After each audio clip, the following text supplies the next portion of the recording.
के वीडियो में भारत के संविधान के अनुसार उपराष्ट्रपति के विषय में विश्लेषण करेंगे। भारत के उपराष्ट्रपति किस तरह से चुने जाते हैं, भारत के उपराष्ट्रपति को पसंद करने के लिए किस तरह से चुनाव किया जाता है, भारत के उपराष्ट्रपति का कार्यकाल कितना होता है और इसके अलावा भारत के उपराष्ट्रपति को कौन कौन से कार्य करने होते हैं, उन सभी विषय पर आज हम विश्लेषण करेंगे। तो आज के वीडियो में अंत तक बने रहना। यदि आपको वीडियो पसंद आए तो वीडियो को लाइक और शेयर करना और चैनल को सब्सक्राइब कर लेना, ताकि हमें इसी तरह से दूसरे वीडियो बनाने के लिए मोटिवेशन मिल सके। तो आज का विश्लेषण शुरू करते हैं। भारत में राष्ट्रपति के बाद सबसे ऊपर का स्थान उपराष्ट्रपति का माना जाता है। भारत के राष्ट्रपति जिस वक्त विदेश के दौरे पर होते हैं, उस वक्त उनका कार्यभार उपराष्ट्रपति को सौंपा जाता है।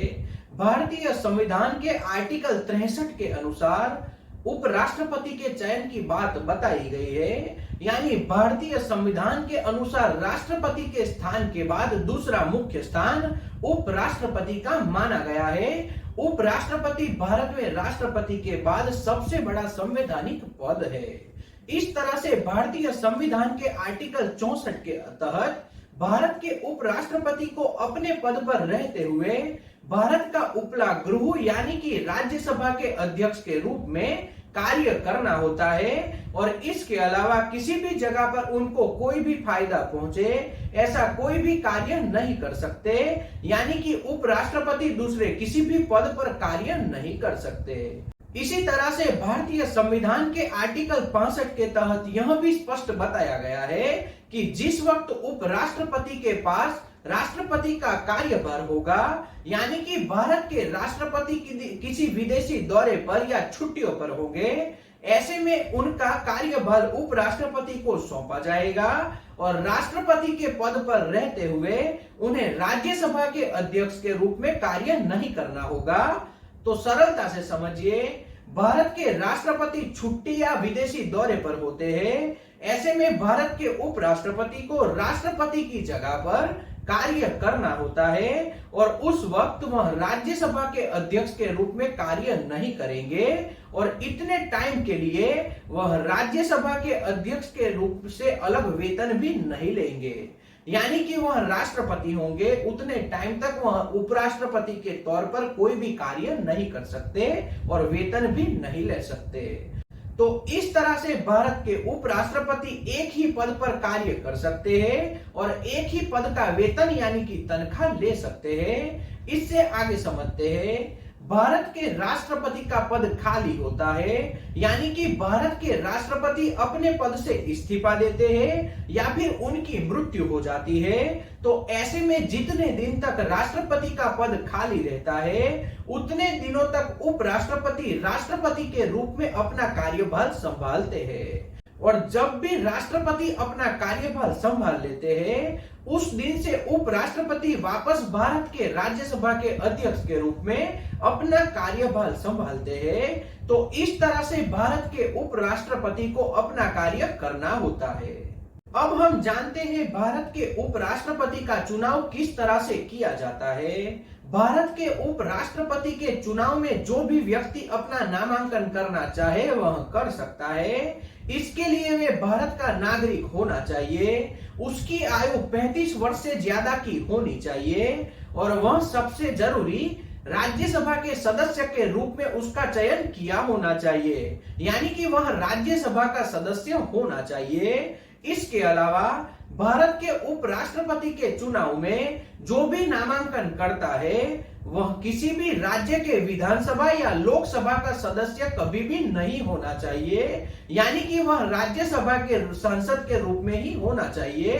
भारत के उपराष्ट्रपति के चुनाव में भारत की संसद के दोनों सदनों में जितने भी सदस्य होते हैं उन्हें ही मात्र मतदान करने का अधिकार दिया गया है। यानी जिस तरह से राष्ट्रपति के चुनाव में राज्य के विधायकों को मतदान करना होता है, यानी कि उनको मतदान का अधिकार है, इस तरह से उपराष्ट्रपति के चुनाव में राज्य के किसी भी विधायक को मतदान का अधिकार नहीं दिया गया। मात्र लोकसभा और राज्यसभा के सदस्य ही मतदान कर सकते हैं। इसके अलावा भारत के उपराष्ट्रपति अपना कार्यभार जिस दिन से संभालते हैं उस दिन से उनका कार्यकाल 5 साल का रहता है। यह 5 साल खत्म होने के बाद वह दूसरे उपराष्ट्रपति जब तक उनका कार्यभार नहीं संभालते तब तक उपराष्ट्रपति अपने पद पर बने रहते हैं। यानी दूसरे उपराष्ट्रपति वहां पर आएंगे और अपना कार्यभार संभालेंगे, उस दिन से उपराष्ट्रपति अपने पद छोड़ सकते हैं। अब हम यह भी जान लेते हैं उपराष्ट्रपति को उनके पद से उनके कार्यकाल के दौरान किस तरह से हटाया जा सकता है। भारत का उपलागृह यानी कि राज्यसभा के सभी सदस्यों के द्वारा एक संकल्प किया जाता है बहुमति के साथ और इस संकल्प को लोकसभा में विचार के लिए भेजा जाता है और ऐसे में लोकसभा और राज्यसभा दोनों में बहुमत से संकल्प का स्वीकार किया जाए उसके बाद उपराष्ट्रपति को 14 दिन के लिए एक नोटिस दी जाती है और समय दिया जाता है। ऐसे में उपराष्ट्रपति के ऊपर जो भी आरोप लगाए गए हैं यानी कि आरोप की पुष्टि होती है वह उनको साबित करना होता है कि उन्होंने वह अपराध नहीं किया। अगर वो साबित नहीं कर पाते तब जाकर उपराष्ट्रपति को अपने पद से हटाया जाता है। तो इस तरह से उपराष्ट्रपति को कार्यकाल के दौरान हटाया जा सकता है। तो इस तरह से भारत में उपराष्ट्रपति के चुनाव की प्रक्रिया की जाती है, उनको शपथ दिलवाई जाती है, उनको राज्यसभा के अध्यक्ष के रूप में स्थापित किया जाता है और किसी भी तरह से अगर कुछ गलत कार्य उनके द्वारा किया जाता है तो उनको उनके पद से हटाया भी जा सकता है। उपराष्ट्रपति के विषय में यह आज का विश्लेषण हमने तैयार किया। वह आपको कैसा लगा कमेंट में अपनी राय जरूर बताना। अगर आपको यह विश्लेषण पसंद आया हो तो वीडियो को लाइक और शेयर करना और चैनल को सब्सक्राइब कर लेना ताकि हमें इसी तरह से दूसरे वीडियो बनाने के लिए मोटिवेशन मिल सके। तो आज के विश्लेषण में इतना ही। जय हिंद।